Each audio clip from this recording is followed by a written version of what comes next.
Hello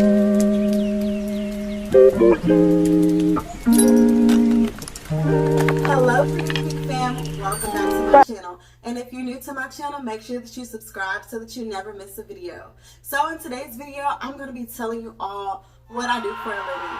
Actually, I have multiple streams of income, but I do have a 9-to-5, and I am a registered pharmacy technician, as well as a compounding technician and a sterile IV technician. So if you're interested, or if this sounds like something that you may be wanting to do, or something that you potentially could be interested in doing in the future, or maybe you just started doing it and you want to know what to expect, I got you. So as I said, stay tuned. Unless I became certified back in 2017, and I actually took my course. It was at a trade school that I took my course at. My pharmacy technician course was about 13 months. I ended up getting an associate's degree with that, and that was included in my curriculum.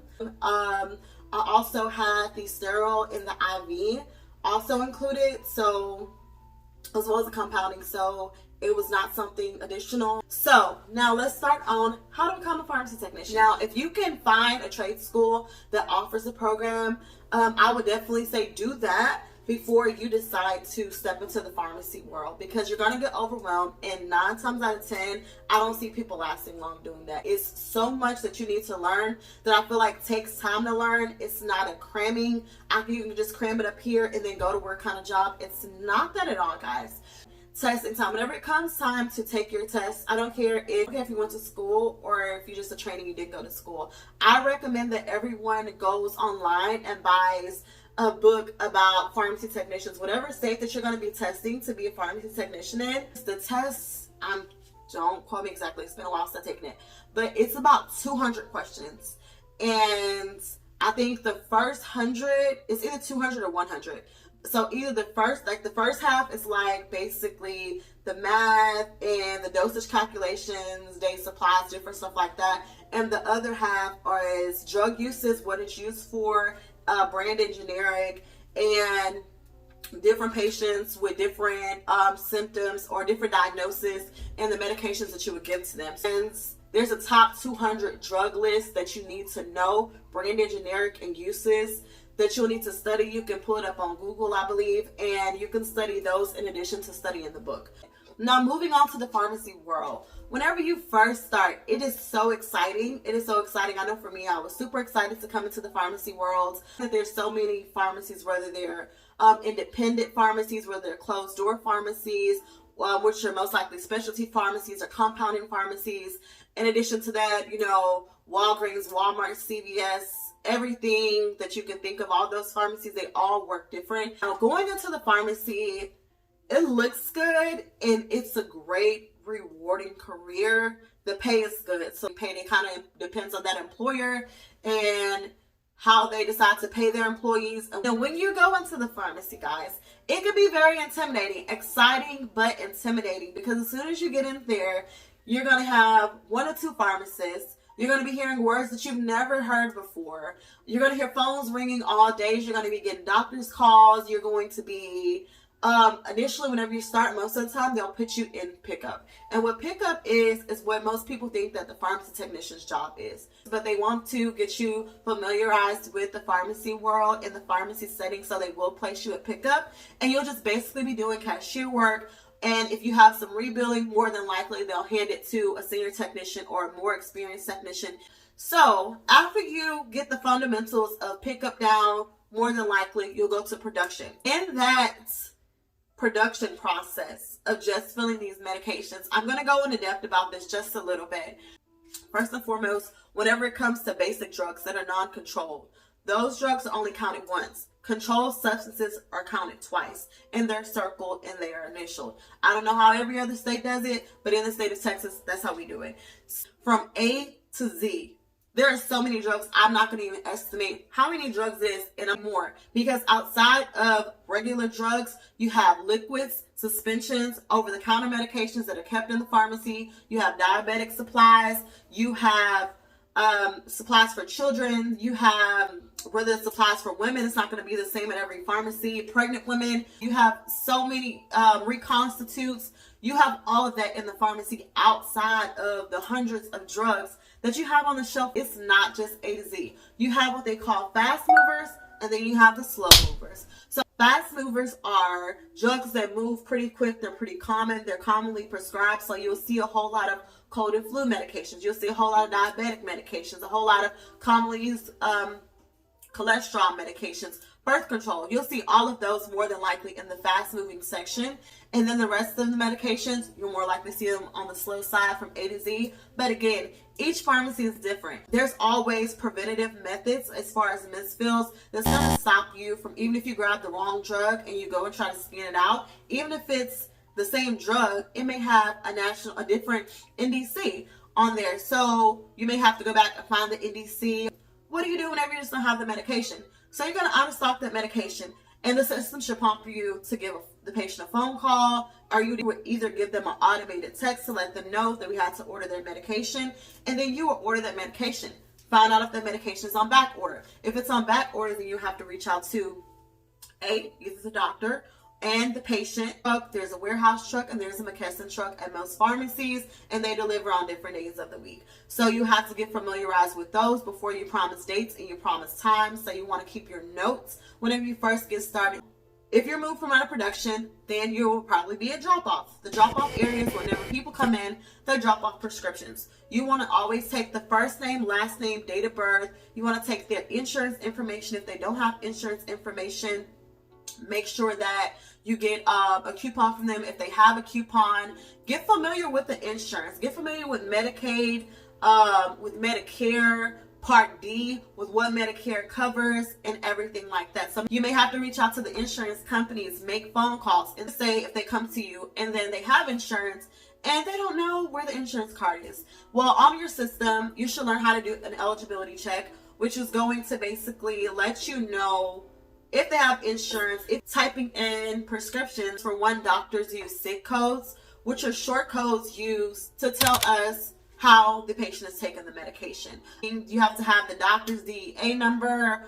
On controlled substances, you want to have a signature. You want to have the doctor's MPI number. You want to make sure that all of that stuff there, a good phone number for the patient. If they walk off and decide that, okay, well, they're not going to come back until later, you want to make sure that the doctor's office number has a fax number attached to it, like I said, a phone number attached to it, in case you need to reach back out to them. It makes everything so much more simpler. Sometimes people can be in a rush, but it's better to be safe than sorry. They don't come back expecting their medication and it's a problem, it's not filled, or we can't fill it. Verification, I'm not really going to talk that much about because that's for the pharmacist. Drop off, you may be doing basic data entry. And what that is you'll be typing electronic prescriptions that comes through the system's electronic fax. And let's just say you get the typing down, there's no one at drop off, and you're working drop off. Then you may have the duty of answering the phone. Outside of answering the phone, then you'll also have the duty of working rejections. Now, that was something that I really struggled with, was rejections. I did not like rejections. Like, it was so hard because initially whenever I came to the pharmacy, even though I went to pharmacy school, I was like, oh my God, like it's so hard because I didn't understand. Every insurance plan is different. You don't enter them all the same. And I didn't understand deductibles. I didn't understand anything. So the best advice that I can give to you all as far as working and handling rejections is to read the screen prompts. I know that it can be intimidating to see all of the stuff that you're unfamiliar with whenever you're first starting. It's going to let you know what you need to do. Rejections are not always prior authorizations. You got to think that everyone's not on top of their medication like that. We have some patients that are, let's just say, elderly, and they take care of themselves. So they don't always remember to get their medication. So that means that they're really not compliant. They fall off that compliance whenever you place their medication on hold because you didn't really understand the rejection and you didn't schedule it out and you never made contact with them. So it's very important to understand the rejections. And drive through, pretty much the same thing as pickup. So now moving on to immunizations. That's something new as pharmacy technicians that we've recently started to do. And you also get a small curriculum for it so that you get that into your scope of practice. So you'll be administering COVID vaccinations. Also, a lot of places do COVID testing. You'll also get a small curriculum for that. So now, with all of that being said, There may be some days that you come in and you're short staffed and you're doing half the work and you have another person doing the other half.